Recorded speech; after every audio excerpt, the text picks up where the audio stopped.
Hai guys, aku akan baca bab kedua dari novel Tetangan dengan Konglomerat. Seperti biasa, kalian bisa baca novel ini secara penuh di Story On. Untuk lebih cerita menarik, jangan lupa di subscribe. Beberapa menit berlalu, akhirnya mobil Grace tiba di restoran Nara. Ambience tempatnya super kece dan pelayanannya sangat ramah. Ia dan Grace pernah ke tempat ini sebelumnya. Vibes-nya Jepang dan dekorasinya sangat detail. Restorannya bagus karena kelihatan megah dari luar. Mostly makanannya jadi super enak.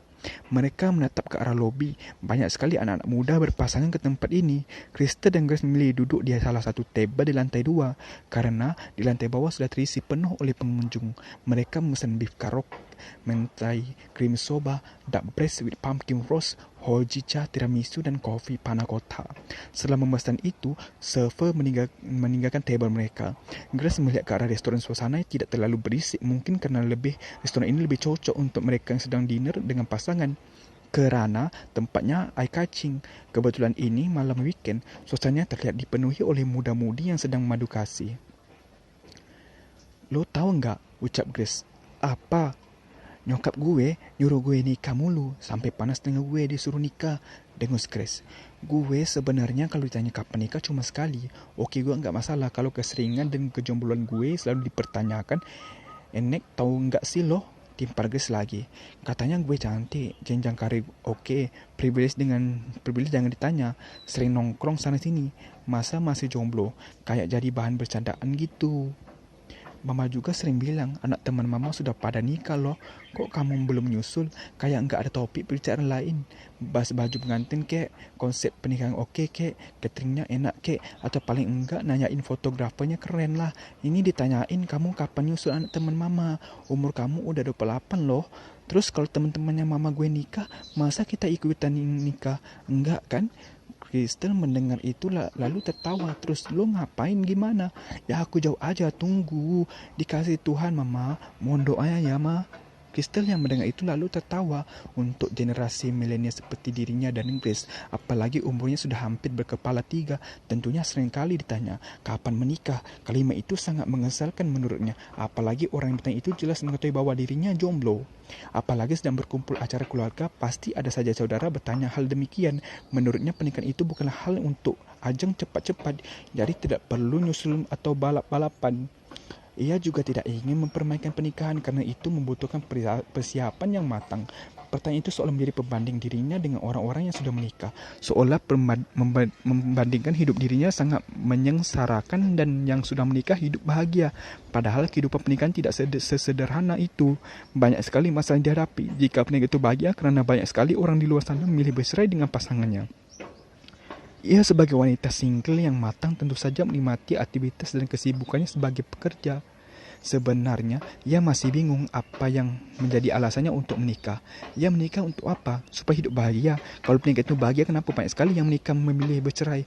Harusnya jika ingin bahagia diri sendiri terlebih dahulu, baru pasangan. Ia tahu di umurnya segini, budaya timur seperti Indonesia bahwa pernikahan itu suatu yang dibanggakan. Para orang tua pencari validasi dan tukang pamer. Status menikah layaknya gelar sarjana yang bisa digunakan untuk membuat keluarga pamer dan kagum. Ingatlah kapan ia ingin menikah dan siapa ingin menikah itu sepenuhnya urusannya. Udahlah, jangan dipikirin soal menikah. Yang menikah punya anak, cerai kok ujung-ujungnya. Nah itu, gue aja sampai sekarang belum kepikiran mau menikah. Apalagi kalau udah uber kayak gitu. Makin males mau cari pasangan. Exactly, udahlah jangan dipikirin, nikmatin aja kejombloan kita, ucap Kristen terkekeh. Crystal dan Chris tidak lupa mengabadikan momen bersamaan di mereka di restoran. Crystal mencicipi beef karok. Rasanya enak, teksturnya crunchy dan tidak berminyak serta isinya padat dan nikmat. Tidak lupa duck breastnya lembut dan empuk. Tidak amis, ditambah dengan suasana dan tempatnya nyaman dan bikin betah. Tahu nggak sih loh, kalau gue sebenarnya lebih suka mengupgrade diri dan stay single daripada mikirin nikah. Orang di luar sana banyak kan yang masih single tetap bahagia dibanding dengan udah punya anak. Now I want to seize the days, I want to living life to the fullest. Sepemikiran sih sama lo. ucap Crystal. By the way, next time kita liburan ya. Grace memasukkan makanannya ke dalam mulut. Ah, lo gitu terus, bukannya lo yang sibuk banget. Ya, namanya juga kerja kooprat. Susah gue off, kecuali cuti, tanggal merah sama weekend. Belum lagi ketemu klien yang banyak maunya into ini. Maunya yang menjual, maunya yang lagi hype. Grace menatap Crystal lagi. Ia mengejar jemari sahabatnya. Gue usahain, gue ambil cuti cepat biar kita ke Bali. Bener, iya. Crystal dan Grace kembali makannya dengan tenang. Banyak yang mengatakan bahwa persahabatannya lebih dari 7 tahun akan menjadi awet bahkan sampai berumur.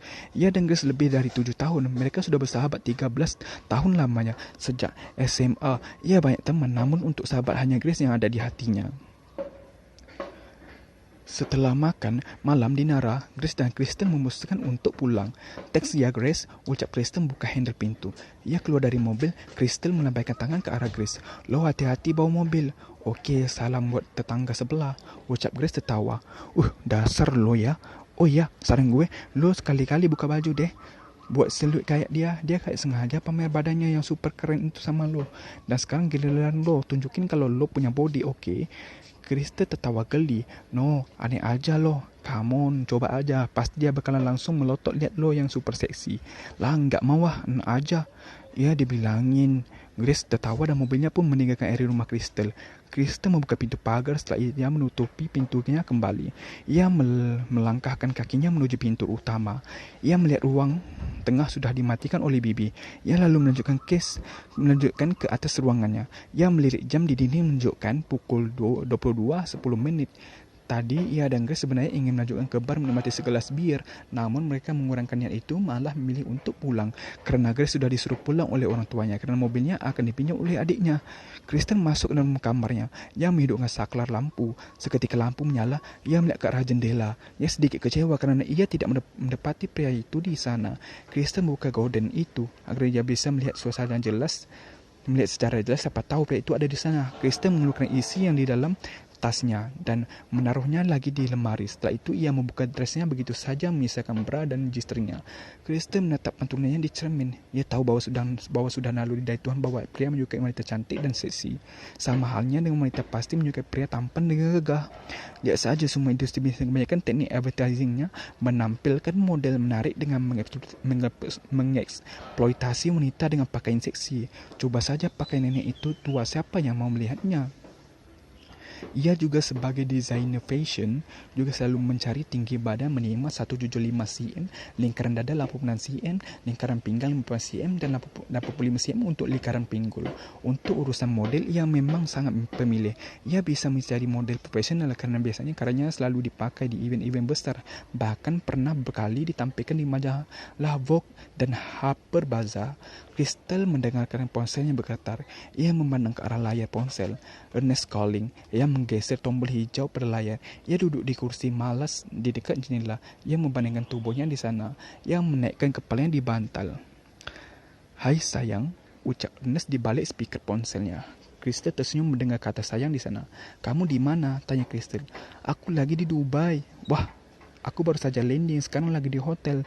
Ernest tahu bahwa perbedaan Jakarta dan Dubai. Jakarta lebih cepat 3 jam dibanding Dubai. Sama siapa? Sendiri. Kamu tadi ngapain aja? Tanya Ernest lagi. Aku baru pulang sama Grace tadi. Kita makan di Nara. Nothing special. Grace yang kesal karena namanya mendesak untuk dirinya segera menikah. Ucap Crystal menceritakan apa yang telah ia lalui hari ini. Really? Yes. Biasalah ibu-ibu di Indonesia yang selalu mendesak anaknya menikah. Enggak heran lagi. Exactly. Habis ni kamu mau kemana? Tanya Crystal. Ini aku mau makan. Ini mau turun ke hotel. Ya udah, kamu makan yang banyak-banyak. Oke sayang, miss you. Miss you too. Crystal mematikan sambungan teleponnya dan Ernest masih menjaga hubungan baik. Sebenarnya dia dan Ernest tidak ada hubungan yang mengikat dan mereka hanya dekat. Namun tidak mengikrarkan bahwa mereka berpacaran. Tapi mereka tetap menjaga hubungan baik. Crystal meranjak dari duduknya. Ia merenggangkan otot tubuhnya. Ia melirik ke samping seketika ia bergeming. Mereka saling menatap beberapa detik. Ia melihat seorang pria yang sedang berdiri sambil memandangnya dengan tatapan intens.